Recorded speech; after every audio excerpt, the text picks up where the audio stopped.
नमस्कार साथियों भारतीय जनता पार्टी की स्ट्रेटेजी बदल रही है।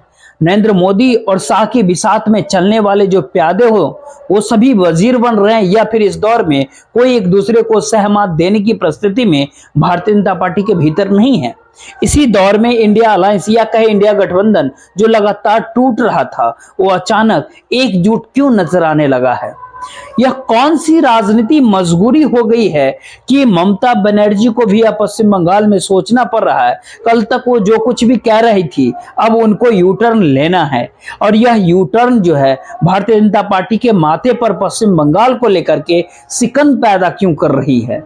सियासी तौर पर यही परिस्थिति क्या महाराष्ट्र के भीतर की होती है जो बार बार भारतीय जनता पार्टी को बहुत साफ मैसेज दे रही है कि जो कोई भी राजनीतिक प्रयोग शिवसेना और एनसीपी को तोड़ करके किए हैं उसका बहुत फायदा भारतीय जनता पार्टी को नहीं मिलेगा। तो क्या यह परेशानी का अगला सबब होता है? और अगला सवाल इसी दौर में क्या उस छवि का है जिस छवि के आसरे लगातार प्रधानमंत्री नरेंद्र मोदी अपने कद को बढ़ा रहे थे, लेकिन हर राज्य दर राज्य तमाम पॉलिटिकल पार्टी छोटे छोटे दलों को उनका साथ चाहिए नरेंद्र मोदी को और हर हाल में सियासत की जीत पाने के लिए गठबंधन की ऐसी ऐसी गांठें इस दौर में लगाई गई जो इससे पहले कोई सोच ही नहीं सकता था। तो स्ट्रेटेजी बदल किसकी रही है? भारतीय जनता पार्टी की।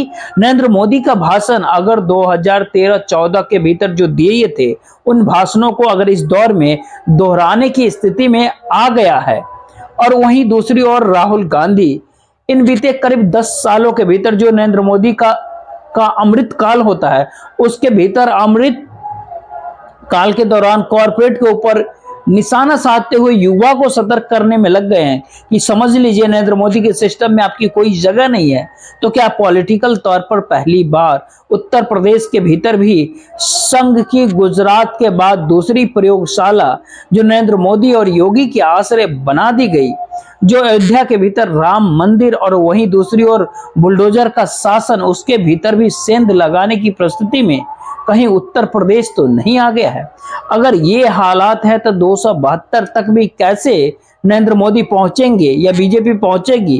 क्या यह संकट 2024 में के लोकसभा चुनाव में संकट तो नहीं दिख रही? लेकिन इंडिया गठबंधन के भीतर से कुछ खबरें ऐसे निकल करके आ रही है जो नींद उड़ा दी है बीजेपी सरकार को। वहीं दूसरी ओर दिल्ली की सत्ता की नई स्ट्रेटेजी के भीतर उन कद्दावर और बड़े नेताओं को राहत मिल गई है जो खुले तौर पर नरेंद्र मोदी की नीतियों का विरोध करने से चूकते नहीं थे। अब उनका टिकट पक्का माना जा रहा है और इसकी जरूरत भी क्यों इस दौर में पड़ गई। आज एक एक करके सारी बातों को समझा जाए, परखा जाए, उसको देखा जाए, क्योंकि यह बहुत इस दौर में महत्वपूर्ण होता है कि जब भारत जोड़ो न्याय यात्रा राहुल गांधी की निकल रही थी पश्चिम बंगाल से, तभी ममता बनर्जी ने इस बात का ऐलान कर दिया कि हम अपने बूते लड़ेंगे पश्चिम बंगाल में। और भाषण देते देते यहां तक बढ़ गई कि एक और हिंदुत्व का जिक्र होता है तो दूसरी ओर मुस्लिम का जिक्र होता है और हम तो सभी धर्मों को साथ लेकर के चलते हैं। लेकिन पॉलिटिकल तौर पर नरेंद्र मोदी के लिए बंगाल की राजनीतिक के तौर पर संदेश वहां के मुसलमानों के भीतर जो सवाल होते हैं वो सारे सवाल उस वोट बैंक का होता है जिसको पश्चिम बंगाल में ममता बनर्जी एक समान धर्म के आश्रय राजनीतिक तौर पर बोल नहीं सकती है। तो यह बात मान लीजिए आप कि जल्द ही आपको इस बात की सुनाई पड़ेगी कि बंगाल में समझौता हो गया। पहली बात यह होती है जिसको और विस्तार तरीके से बाद में करेंगे। वहीं अगली कड़ी में बहुत महत्वपूर्ण बातें हैं कि बिहार राज्य का जब यात्रा बिहार से निकल रही थी तो नीतीश कुमार साथ छोड़ करके चले गए और भारतीय जनता पार्टी के साथ हो गए। सवाल नीतीश कुमार भर का नहीं, सवाल भारतीय जनता पार्टी के उस छवि का होता है जिस छवि के भीतर वो अपने बूते बिहार के भीतर और अपनी नीतियों के आश्रय और अपने चेहरे प्रधानमंत्री नरेंद्र मोदी के आश्रय खुद को खड़ा कर रही थी। उसको एक झटका नीतीश कुमार के साथ आने पे कहीं तो नहीं लग गया, क्योंकि अब 3 तारीख को जो विशाल गांधी मैदान पटना में जो बनाई जा रही है जहां पे राहुल गांधी और तेजस्वी यादव की मौजूदगी होगी, उससे ठीक पहले तेजस्वी जो लगातार घूम रहे हैं उस छवि के साथ महाराष्ट्र की साख भी आकर के जुड़ जाती है जहां पर पार्टियों को तोड़ दिया गया। इसके बावजूद भी उद्धव ठाकरे को लेकर के महाराष्ट्र के भीतर भावनात्मक राजनीतिक पनप रही हो। अब जिस प्रकार से अजित पवार को निशाने पे ले लिया, उसके बाद फिर साथ ले लिया, उस राजनीति के दायरे में भी अब जो है शरद पवार, जो राजनीति के माहिर माने जाते हैं, उनको सेहत तो मिल गई, लेकिन मात कैसे मिलेगी जब आम जनता के भीतर सवाल उठ रहे हैं कि आखिरकार एनसीपी किसकी है, और जो उससे गए हैं क्या उसके साथ खड़ा हो सकता है, या फिर चुनाव चिन्ह महत्वपूर्ण है या चेहरा महत्वपूर्ण। वहां पर भी कहीं ना कहीं लगातार शरद पवार की टीम जुटी हुई है, ये छवि की सवाल है।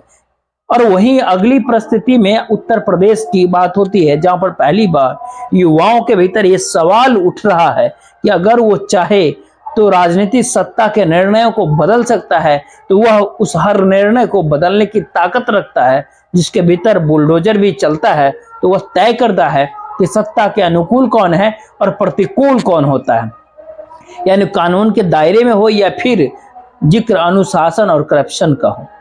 दोनों परिस्थितियों के भीतर कोई सत्ता अगर तय अपने अनुकूल राजनीति को करने लगे तो युवा खड़ा हो सकता है। यह मैसेज पेपर लीक मामले के बाद, परीक्षा रद्द करने के बाद युवाओं के भीतर भर गया है कि वह उत्तर प्रदेश की राजनीति बिसात को पलटने की ताकत रखता है। यह 3-4 बातें ऐसी है जो शायद इस दौर में दिल्ली दरबार को बेचैन कर किए हुआ है, और दिल्ली को बेचैन किस किस निर्णय को लेकर के हो रही है, इसको भी आपको आज समझना चाहिए। लेकिन आप एक पल के लिए याद कीजिए, 2013-14 के दौरान प्रधानमंत्री नरेंद्र मोदी जब प्रधानमंत्री नहीं थे तब क्या बोलते थे, किसको निशाने पे लेते थे और कैसे निशाने पे लेते थे। वो निशाने पे कांग्रेस को उस दौर में लेते थे, उसके स्कैम के लेते थे, घोटालों के लेते थे, और 10 सालों के बाद वही भाषण दोबारा से, और कहीं नहीं बल्कि गुजरात के भीतर हो रहा है। एक पल के लिए आपको देखना चाहिए इसको।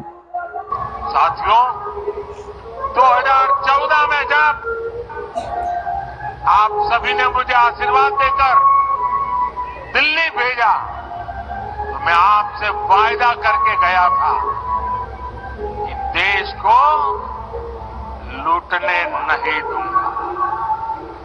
जब देश में टेलीकॉम इंफ्रास्ट्रक्चर को बढ़ाने का समय आया, कांग्रेस ने 2G घोटाला कर दिया। जब देश में स्पोर्ट्स इंफ्रास्ट्रक्चर को आधुनिक बनाने का अवसर आया, कांग्रेस ने कॉमनवेल्थ घोटाला कर दिया। जब देश में डिफेंस इंफ्रास्ट्रक्चर को मजबूत करने की बारी आई, कांग्रेस ने हेलीकॉप्टर और सबमरीन घोटाला कर दिया। देश की हर जरूरत के साथ कांग्रेस सिर्फ विश्वासघात नहीं कर सकती। तो क्या 10 साल पुरानी बातों को दोहरा करके दोबारा सत्ता में, तिबारा सत्ता में क्या मोदी जी आ सकते हैं?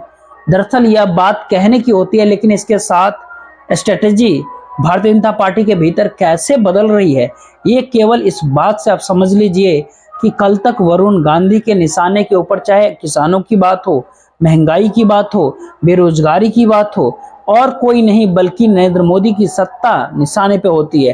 नरेंद्र मोदी की सत्ता इस बात को समझ चुकी है कि दरअसल पीलीभीत एक ही सीट होती है, उसी एक सीट के ऊपर वरुण गांधी का प्रभाव होता है, और वरुण गांधी को अगर टिकट न दे तो भारतीय जनता पार्टी उस सीट को जीत ही नहीं सकती है। तो क्या स्थिति ऐसी आ गई इस दौर में? अब यह मान लिया गया कि अगले 4-5 दिनों के भीतर लगभग 100 से 150 नामों का ऐलान भारतीय जनता पार्टी करेगी। उसमें वरुण गांधी का नाम होगा, नितिन गडकरी का भी नाम होगा, जिनको लेकर के कयास बार बार लगते गए, कयास लगाए जा रहे थे। दरअसल उनको इस बार नागपुर से सीट नहीं मिलेगी। आकलन भी हो गया, आकलन होने के बाद समझ में भी आ गया कि अगर नितिन गडकरी इंडिपेंडेंट ही खड़े हो जाएंगे तब भी चुनाव जीत जाएंगे, यानी भारतीय जनता पार्टी के हक में सीट यूं नहीं आएगा। लखनऊ का मिजाज राजनाथ सिंह से जुड़ जाता है। लेकिन इस स्ट्रेटेजी का बहुत बड़ा सवाल पहली बार राज्यसभा के सदस्यों को लेकर के होती है, जिनको विधायक के तौर पर प्रयोग तो राजस्थान और मध्य प्रदेश के भीतर किया गया, लेकिन पहली बार लोकसभा चुनाव के भीतर जो अब तक मंत्री बने हुए हैं, जिनके चेहरे हर कोई जानते समझते बूझते हैं, उनको भी लोकसभा के मैदान में उतरना पड़ेगा। उसके भीतर नाम पहचान वाले चेहरों के हो सकता है निर्मला सीतारमण भी चुनाव लड़ती हुई इस बार दिख सकती हैं। धर्मेंद्र प्रधान को भी चुनाव लड़ना पड़ेगा, इस कैटेगरी के भीतर पीयूष गोयल का भी नाम आता है, वह भी चुनाव लड़ेंगे। इसी कैटेगरी के भीतर पुरुषोत्तम रुपाला होते हैं, राजीव चंद्रशेखर होते हैं और मनसुख मंडाविया होते हैं। इन तमाम लोगों को इस तरीके से मैदान में कूदना पड़ेगा चुनाव के मैदान में, यानी चेहरे साथ हैं, मंत्री आप रह गए चुके हैं, प्रधानमंत्री नरेंद्र मोदी की नीतियों को चुनावी जीत का आधार बनाया है और उसके आश्रय आप विकसित राष्ट्र की दिशा में आगे बढ़ रहे हैं, तो फिर कहेगा कौन आपको? तो फिर राज्यसभा से आए हुए जितने मंत्री बने हैं अब उनको मैदान में उतारा जाए। स्ट्रेटेजी बहुत बीजेपी की साफ होती है। इसी प्रक्रिया के भीतर जो 3 राज्यों की 3 कद्दावर नेता थे, वसुंधरा राजे, शिवराज सिंह चौहान और रमन सिंह, उनको भी उतारा जाएगा, क्योंकि इसके अलावा कोई दूसरा रास्ता बचता ही नहीं है। इन परिस्थितियों में दिल्ली तो नस जो होती है, और 7 दिल्ली की सीट लोकसभा चुनाव में 2014-2019 में भारतीय जनता पार्टी जीती है 7 सीट। लेकिन इस बार भारतीय जनता पार्टी के बहुत सारे चेहरे बदलते हुए दिखेंगे। बहुत सारे का मतलब 3-4 चेहरे बदल सकते हैं। इस पूरे प्रकरण के भीतर प्रवेश वर्मा, मनोज तिवारी और रमेश बिदूरी को तो टिकट मिल जाएगा, लेकिन वहीं दूसरी ओर मीनाक्षी लेखी होती हैं, हंसराज होते हैं, गौतम गंभीर हैं और हर्षवर्धन होते हैं। इनमें से कुछ चीजें तय होगी धीरे धीरे करके, और यह टिकट यहाँ कट सकती है। तो स्ट्रेटेजी इस तेजी से क्यों इस दौर में बदल रही है? बदलने की सबसे बड़ी कारण ये होती है कि इस दौर में जो तमाम छत्रक होते हैं एक साथ इंडिया अलायंस के साथ आ रहे हैं, जुट रहे हैं और युवा चेहरा लिए हुए हैं। तो तय ये दूसरी तरफ हो रहा है कि युवाओं को हम लोग भी उतारेंगे और करीब करीब 100 चेहरे युवाओं के होंगे जो भारतीय जनता पार्टी टिकट देगी। इसलिए क्योंकि इस दौर में ध्यान देंगे ममता बनर्जी, तेजस्वी यादव, अखिलेश यादव, राहुल गांधी, उद्धव ठाकरे। यह एक ऐसी कड़ी होती है जिसमें अनुभवी राजनीति के आश्रय साध पाना मुश्किल होगा, क्योंकि इस दौर में राहुल गांधी बहुत तीखे तेवर तरीके से हमले कर रहे हैं और इन हमलों के पीछे की पूरी परिस्थिति इस दौर में युवाओं को अपने साथ लाने की है। और इसीलिए इस पूरे न्याय यात्रा के भीतर पहली बार उन्होंने उस सवाल को उठाया जिसको उठाने से नेता अक्सर बचते हैं। उन्होंने साफ तौर पे कहा जिक्र नौकरियों का होता था, लेकिन जरा आप सोच के देखिए जिस दौर में इतना करप्शन हो रहा है, वो सिस्टमेटिक हो, ऑर्गेनाइज्ड हो, कॉर्पोरेट के साथ सत्ता खड़ी हुई हो, उस कॉर्पोरेट में से कोई आपको जेल जाता हुआ दिखाई नहीं पड़ेगा। जेल के भीतर जाते हुए कोई अगर दिखेगा और काउंटिंग कीजिएगा तो उसके भीतर शेड्यूल कास्ट होंगे, शेड्यूल ट्राइब्स के लोग होंगे, ओबीसी कैटेगरी के लोग होंगे, माइनॉरिटीज के लोग होंगे। यानी ये संख्या करीब करीब रोजगार को ढूंढ रही थी। अब इनको जेल की परिस्थिति और राहुल गांधी अवगत करा रहे हैं। इस पूरे तेवर को भी एक बार देखना चाहिए। जेलों की लिस्ट निकालो। जेलों की लिस्ट में आपको पिछड़े मिलेंगे, दलित मिलेंगे, आदिवासी मिलेंगे, गरीब मिलेगा। एक अमीर व्यक्ति आपको हिंदुस्तान की जेल में नहीं मिलेगा। 16 लाख करोड़ रुपए नरेंद्र मोदी ने सबसे बड़े अरबपतियों का कर्जा माफ किया। मुझे बताओ मजदूरों का कितना कर्जा माफ किया, किसानों का कितना माफ किया, बेरोजगारों का कितना माफ किया। ये राहुल गांधी के ये जो तेवर है उत्तर प्रदेश के भीतर जो संघ के प्रयोगशाला के तौर पर उत्तर प्रदेश है, नरेंद्र मोदी और योगी के प्रयोगशाला के तौर पर है, उसमें क्या सिंधमारी हो सकती है? ये सवाल इस दौर में इसलिए बड़ा हो जाता है क्योंकि अयोध्या के भीतर राम मंदिर की प्राण प्रतिष्ठा के बाद जो उत्तर प्रदेश की राजनीति में जिस हवा को देखना होता वो दिखाई ही नहीं दे रही थी। जिस बुलडोजर के आश्रय और यह बात माना गया कि योगी फैसला लेते हैं, उस फैसला को बदलते हुए इसी दौर में आंदोलन के साथ युवाओं ने देख लिया है और उनको ये बात समझ में आ गया कि राजनीति को अगर पलटी देना है तो एक साथ एकजुट होना पड़ेगा। तो क्या यह घबराहट दिल्ली दरबार के भीतर है?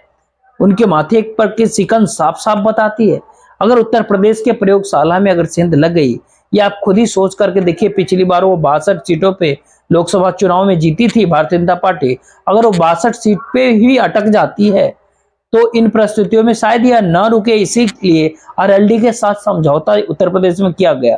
लेकिन पश्चिमी उत्तर प्रदेश के भीतर भारत जोड़ो न्याय यात्रा के साथ लोक दल के कार्यकर्ता चलते हुए दिखाई पड़े तो फिर बेचैनी लखनऊ से दिल्ली तक पहुंच गई। अगर आरएलडी साथ है इसके बावजूद लोक दल के कार्यकर्ता अपना झंडा लेकर के क्यों यात्रा में शरीक होते हैं? तो आरएलडी एक सवालिया निशान होती है। हालांकि आरएलडी सवालिया निशान हो या फिर ना हो, लेकिन आम जनता के मिजाज इस दौर में सवालों के साथ जरूर खड़ा होता है। अगर उत्तर प्रदेश के भीतर 62 सीटों के ऊपर अगर ठहर जाती है भारतीय जनता पार्टी, आगे नहीं बढ़ पाती है, तो कुछ बातें तो साफ हो जाती है। बिहार के भीतर, महाराष्ट्र के भीतर, दिल्ली के भीतर, तेलंगाना के भीतर, कर्नाटक के भीतर और एक सीट चंडीगढ़ की होती है। इन सारे जगहों के ऊपर भारतीय जनता पार्टी के लिए मुश्किल हो सकती है। मुश्किल क्यों हो सकती है? क्योंकि बिहार के भीतर 40 में से पिछली बार 17 सीट भारतीय जनता पार्टी ने जीती थी और 16 सीट जेडीयू ने जीती थी, 6 सीट एलजेपी ने जीता था, यानी 39 सीटें थी। इस बार जो है, क्या इतना संभव लग रहा है?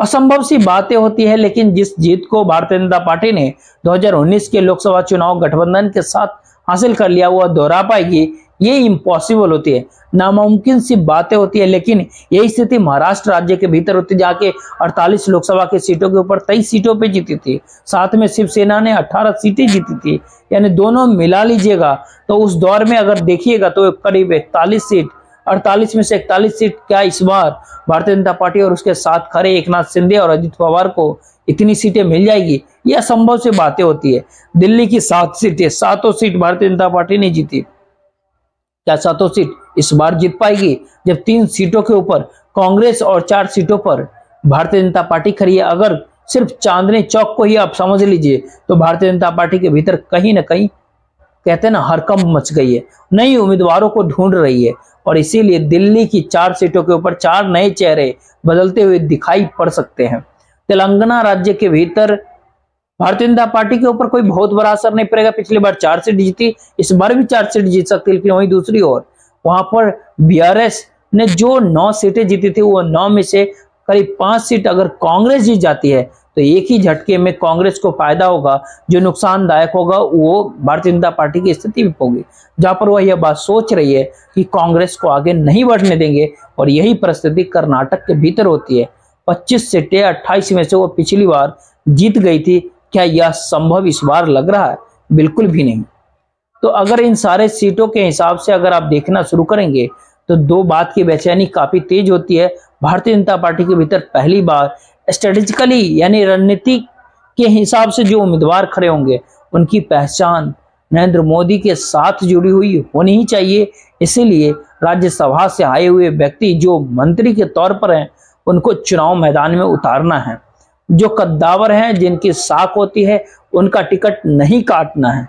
और इन परिस्थितियों के भीतर उन सारे युवाओं को साथ लेकर के आना है, जो युवा तेवर तलखी के साथ उन सारे बातों को रख सके, जहां पर उनके सामने एक ही व्यक्ति होगा, एक ही निर्णय और एक ही नीति होगी, वो प्रधानमंत्री नरेंद्र मोदी की होगी, यानी 10 साल की सत्ता होगी।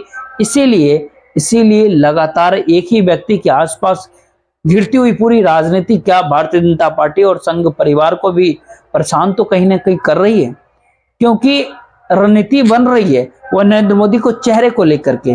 रणनीति के अलग अलग डायमेंशंस होते हैं नरेंद्र मोदी के कामकाज को भी लेकर के।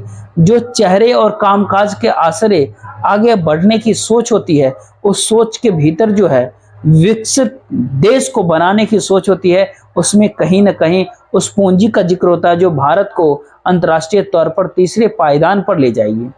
अब इन सारी राजनीति के ठीक बराबर अगर इंडिया की पूरी राजनीति को अगर समझे तो लोकतंत्र और संविधान का जिक्र तो किया जा रहा है, लेकिन धीरे धीरे आप देखेंगे तो लोकतंत्र और संविधान का सवाल धीमा पड़ गया है।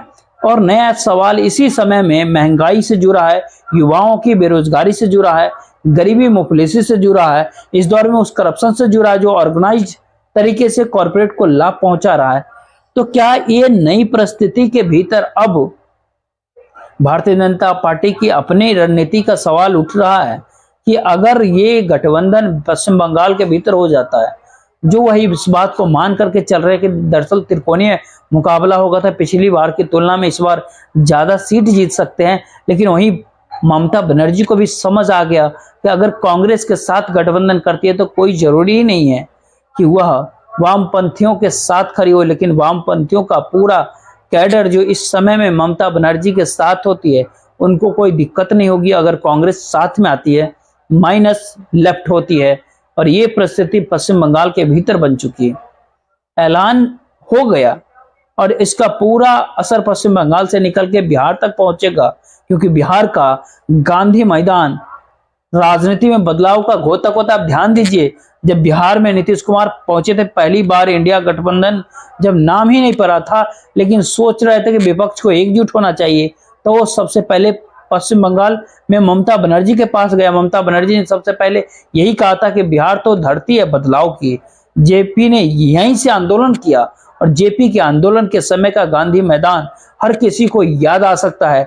तो क्या 3 मार्च को जो गांधी मैदान में पटना में एक तेजस्वी और राहुल गांधी की रैली होने वाली है, वो बहुत कुछ बिहार की राजनीति में तय करेगी कि लोकसभा की क्या दिशा होगी।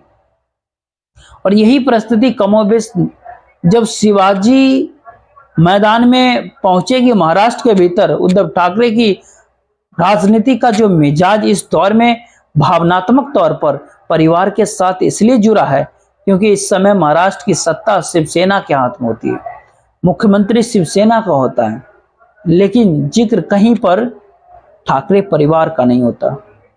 काहे बगाहे बाला साहब ठाकरे को याद करके एकनाथ शिंदे यह बात कहना चाहते हैं कि दरअसल हम ही हैं उनके असल शिष्य। लेकिन यहाँ पर एक अलग सवाल होता है आनंद दिघे का, जो एक समय शिवसेना के साथ थे, ठाणे से आते थे, और एकनाथ शिंदे के गुरु के तौर पर जो है दिघे का नाम महाराष्ट्र की राजनीति के भीतर है, पश्चिमी महाराष्ट्र और मुंबई के हिस्से में लिया जाता है।